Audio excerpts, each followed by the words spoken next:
And the first technique we're going to look at is called active following. So I'll show you an example of a tutorial that it applies to any tutorial that you see on the internet. So this is a tutorial for a functional library in JavaScript called ram.js, and like as many other tutorials, it has examples. So what I find often with my students, they will read an article and then they'll be like, okay, I understood it, and they try to apply it, and they struggle with that, with actual application, especially if you don't have enough experience with a certain technology or the technique. It's very easy to read it and like, but you need to build the muscle memory. So what I suggest to them is the following techniques. So if we're reading this and it says, okay, Ram is a JavaScript library. So I'm just going to go and create ram.js tutorial folder, completely new, fresh, nothing there in my editor. And the first example they give us is this double thing here.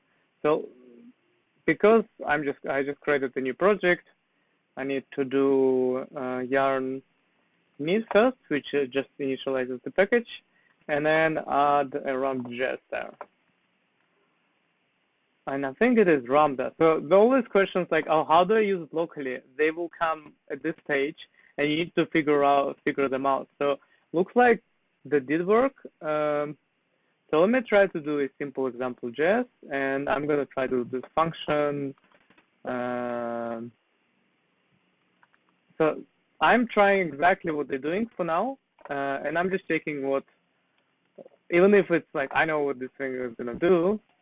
So I'm just going to console log this double thing with, let's say, number 2. So I want to see some kind of things from this example. Okay, so it gives me number 4 as expected. So this is the first step, to repeat exactly what's done in the example and actually being able to run it locally. Then you get to battle with all this, like, oh, which library do I need to install? How do I even use it? And all these things. And it's on a very simple example. The second thing is to change this a bit. And to change it, it can be a very simple change. You can make it triple, for example, here. And instead of doubling it, we're going to triple it. Like run this, works the same. So the reason why we changed the name and we changed to that extent the variables too. So I would recommend to change this from X to something like value, for example. As soon as you change this variable to not be the same exactly like an example, you need to actively engage to understand what's going on. So when he says here, oh, this is how you do it in ES6. Now we can't just copy paste this. We can't just be like, we need to actually write it. So if I try to write it triple, and let's say I'm not using X, I'm using val still, so I'm gonna do this. So hopefully that still gives me the same value. And it does give me the same value. So this technique helps you to remember way better and build the muscle memory also. So if I scroll a bit further here, here's an example where he's doing something more complicated. And this is very common in tutorials that you find like incomplete code. So if I just write a simple one, for const, like say the for loop, const value in summary. So I'm intentionally making different variable names. I'm going to get rid of that. I'm just going to console log the value. So I do need to introduce the summary thing here. Summary, and I'm going to make it equal to 1, 2, 3. Very simple, not very exciting. So it should print 0, 1, 2, 3. Yeah, actually it printed not what I expected because, and this is a very good example, I used in, not of.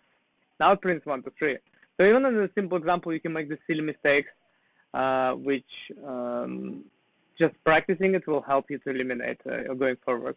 So he's using for each from ram.js here. He actually talked about this in the article. And that's hopefully how I have not done it before, so we'll see how it's actually done.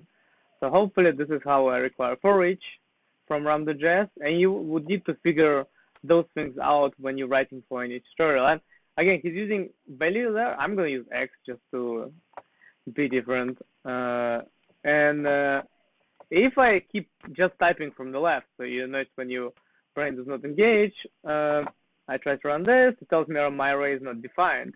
So I need to use some array, because this is the variable that I renamed. Okay, so this works exactly the same way, but we needed to figure a couple of things out, like how do we require this for each function, which is not an example. He doesn't have any require an example. So again, those things that you would need to figure out when you're writing a real application, they will be part of this challenge, even if you're following tutorial. But at least here you have the actual code, and they are relatively simple usually, those examples, so you can look at them. Okay, so this is the end of this tutorial for the active following technique. And if you have any questions, feel free to comment below. Thank you for watching.